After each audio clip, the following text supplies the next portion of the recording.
नमस्कार दोस्तों, आप सभी का स्वागत है हमारे इस चैनल वस्तु सागर में। चलिए अब वीडियो को शुरू करते हैं। गरुड़ पुराण के अनुसार मृत्यु के बाद आत्मा को यमलोक के रास्ते में विभिन्न कष्टों का सामना करना पड़ता है। जिस व्यक्ति ने अपने जीवन में बुरे कर्म किए होते हैं उसे मार्ग में न केवल भयंकर यातनाएं दी जाती है, बल्कि यमदूत उसे इतना प्रताड़ित करते हैं कि वह आत्मा अपने जीवन में किए गए हर पाप को याद करके रोती है और क्षमा मांगती है।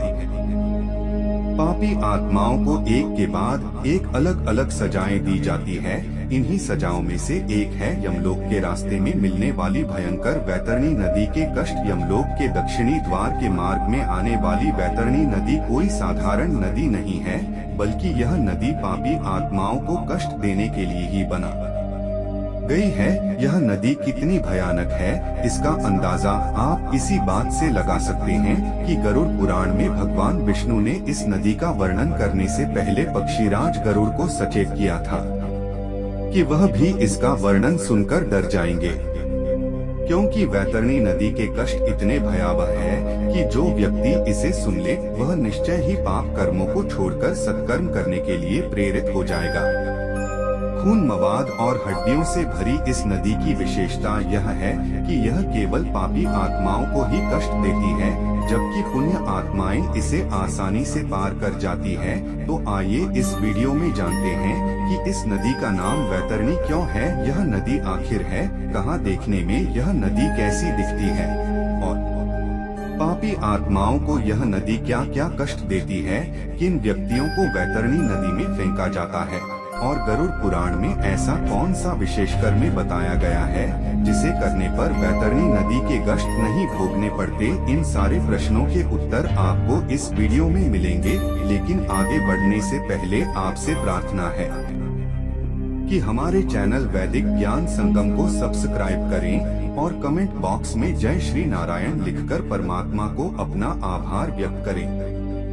गरुड़ पुराण के अनुसार यमदूत जिन पापी आत्माओं को यमपुरी में दक्षिण दिशा की ओर से ले जाते हैं, उन्हें रास्ते में वैतरणी नदी का सामना करना पड़ता है। वैतरणी नदी 100 योजन में फैली हुई है और देखने में बहुत भयानक है। इस नदी के तट पर हड्डियों का ढेर लगा हुआ रहता है, जहां बड़े चोंच वाले बड़े बड़े मांसभक्षी पक्षी, गिल्ड और कौवे इस नदी को घेरे रहते हैं।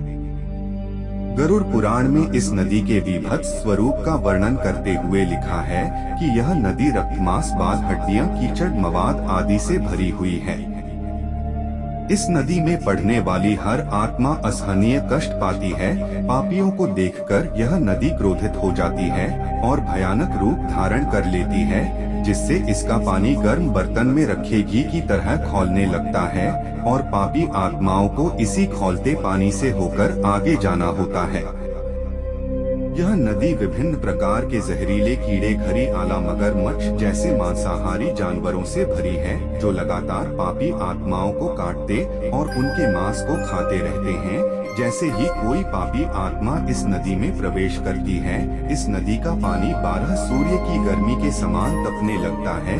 इस भीषण गर्मी के कारण पाप आत्माओं को बहुत कष्ट होता है।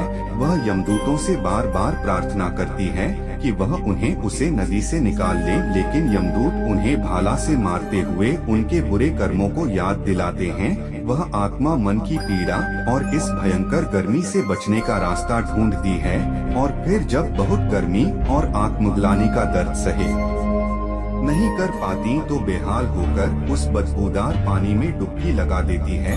इसके अलावा श्री नारायण ने पक्षीराज गरुड़ को बताया कि ऐसी पापी आत्माएं भी हैं जो युगों युगों से इस वैतरणी नदी में पड़ी हुई है। वे लगातार उस सधे हुए गंदे पानी में अपनी मुक्ति के लिए प्रार्थना कर रही है, लेकिन उन्हें मुक्ति नहीं मिलती, क्योंकि उन्होंने अपने जीवन काल में ऐसे अपराध किए थे जिनकी सजा बहुत लंबी है।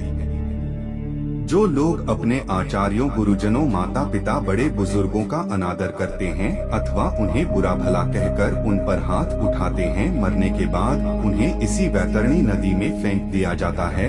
जिससे वह अपने कर्मों का प्रायश्चित कर पाए। इनके अलावा जो व्यक्ति एक पवित्र, सदाचारी और धर्मपरायण पत्नी को डोट किसी और स्त्री के लिए छोड़ देता है या उसे धोखा देता है, उसके साथ दुर्व्यवहार करता है, ऐसी आत्माओं को कई युगों तक इस नदी के घृणित पानी में रहना पड़ता है। जो लोग जीवित रहते हुए अपने स्वार्थ के लिए गुरुओं, मित्रों, तपस्वियों, स्त्रियों, बच्चों और बूढ़ों की हत्या करते हैं, उन्हें युगों युगों तक इस महाभयंकर नदी में रहकर यातना सहनी पड़ती है। इन सब के अलावा स्त्री का बलात्कार करने वाला, गर्भपात कराने वाला या उसमें सहायता करने वाला, किसी के घर में आग लगाने वाला, किसी को विष लेने वाला, दूसरे की पत्नी पर बुरी नजर रखने वाला इस महाभयंकर नदी में अपने पापों को युगों युगों तक भोगते हैं और कष्ट को सहता है।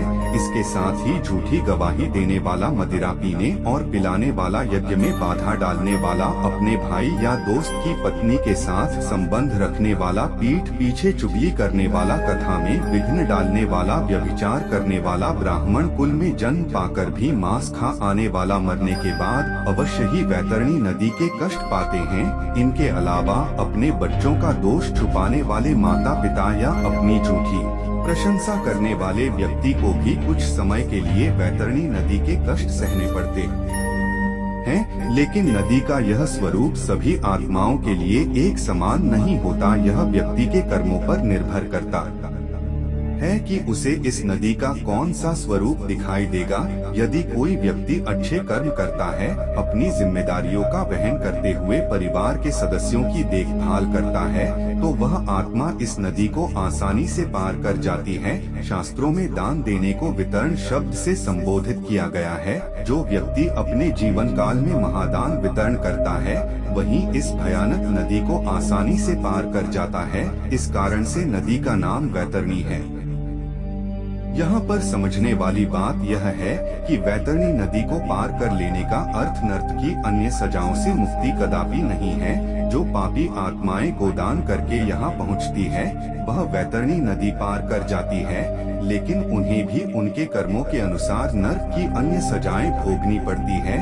इसलिए लोगों को जीवित रहते दान और क्षय कम करना चाहिए। इसलिए हिंदू धर्म में मृत्यु से पहले गौदान कराया जाता है। ऐसा माना जाता है कि दान और सुगम के प्रभाव से मनुष्य को अलौकिक सुख की प्राप्ति होगी। इसलिए दोस्तों, मनुष्य जीवन काल में अधिक से अधिक सत्कर्म का संग्रह करें, जिससे कि उसे मृत्यु के बाद किसी तरह का कष्ट भोगना पड़े। सनातन धर्म में गरुड़ पुराण को भगवान विष्णु का स्वरूप माना जाता है। मान्यता है कि इस धार्मिक ग्रंथ में भगवान विष्णु ने अपने प्रिय वाहन गरुड़ देव के माध्यम से मनुष्य को मोक्ष का मार्ग बताया है। इसलिए व्यक्ति को अपने जीवन काल में कम से कम एक बार गरुड़ पुराण का पाठ अवश्य करना चाहिए, क्योंकि गरुड़ पुराण के पाठ करने से ही आपको मृत्यु के बाद आत्मा के साथ जो भी अच्छा या बुरा होता है, उसकी सही जानकारी मिल पाती है। दोस्तों, उम्मीद करता हूँ कि आपको वैतरणी नदी कहाँ बहती है, कि इन आत्माओं को इसका कष्ट सहना पड़ता है और इस नदी को पार करने के लिए क्या काम करने चाहिए, इन सब का उत्तर मिल गया होगा। अगर इस विषय से संबंधित कोई और जानकारी आपको चाहिए तो नीचे कमेंट बॉक्स में लिखकर हमें बताया। अगर आपको यह वीडियो पसंद आई हो, हमारे इस चैनल वस्तु सागर को जरूर सब्सक्राइब करें।